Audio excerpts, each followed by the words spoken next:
Hey J Chic 007. Hey, I appreciate you asking the question about the upgrades to the MV8800. As far as operating system is concerned, I was on V1.0, went up to V1.01. There were just some minor bug fixes and a little bit of functionality that was added. However, I don't think that most of you are going to would benefit from an upgrade to version 1.01. But you would benefit from the patches, and there goes my dog.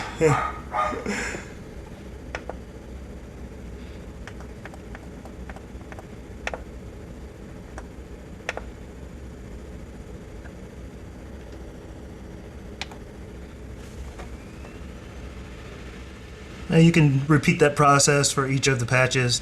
Basically, I just went to the CD that I created, copied the patches from the CD on into the appropriate folder, and that's how you deal with the patches. Now let's move on.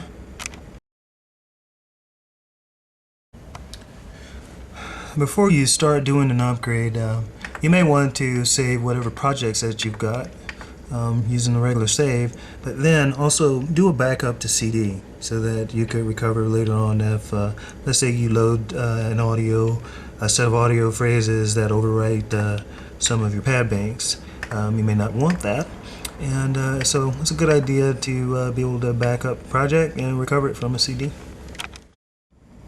Audio phrases are a little bit different. You want to import those guys, and here we can select a drive, and we'll go into CD-ROM just like we did before, and go down to the phrases directory that we created. And this is just a bunch of percussion loops that were a part of the Roland upgrade, and here we're going to assign the banks. I'll just execute that.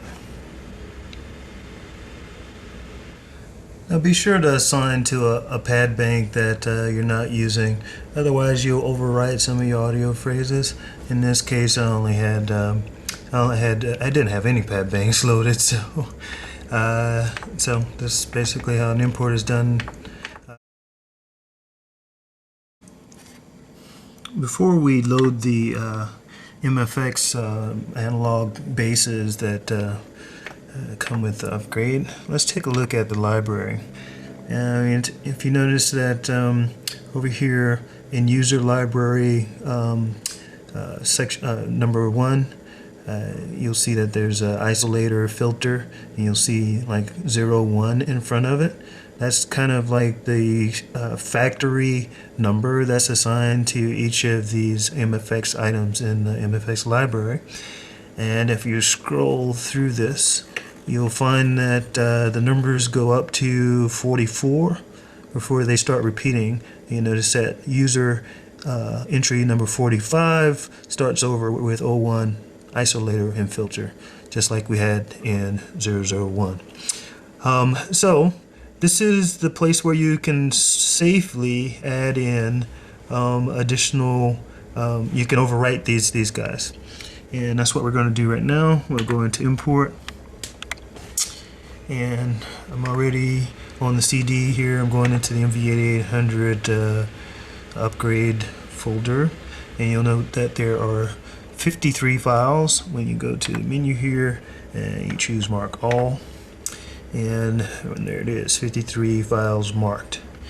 Now we're going to import those 53 files, and we're going to start at user entry 45. Whoops, I'm going the wrong way. And you can use the little dial over here to move this thing. Alright, so we're going to start at user entry 45, and we're going to let all 53 files get imported. So here we go, execute, and it's going to go to work, and we'll come back and see how that sounds. Pretty fast, actually. Excellent.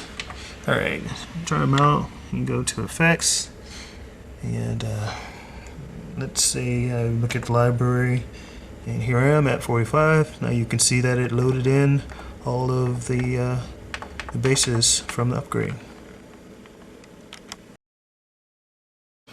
I haven't done this before, but I'm going to guess that in order to use the MFX modeling base, we go in, we create a pattern. I'll go into pattern list. And let's do a new pattern. Let's go in, track parameters, and then I've already got a bass, so I'm supposed to assign it to MFX. And go into effects and library, and let's try previewing. Oh yeah.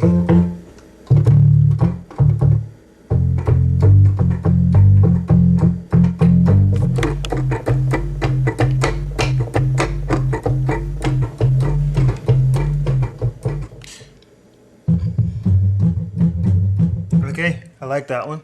So I'm going to use this and go back into my pattern and let's start recording. And let's turn on the the metronome. Alright, no quantize. Alright, let's do this. Recording.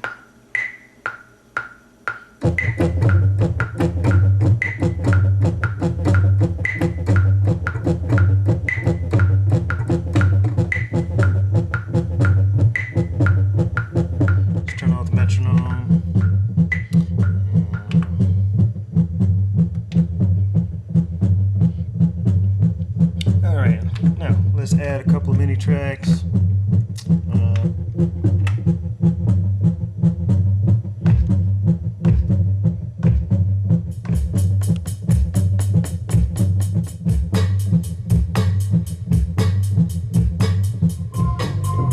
Okay, I had to put the ghetto tripod down so that I could get into this a little bit.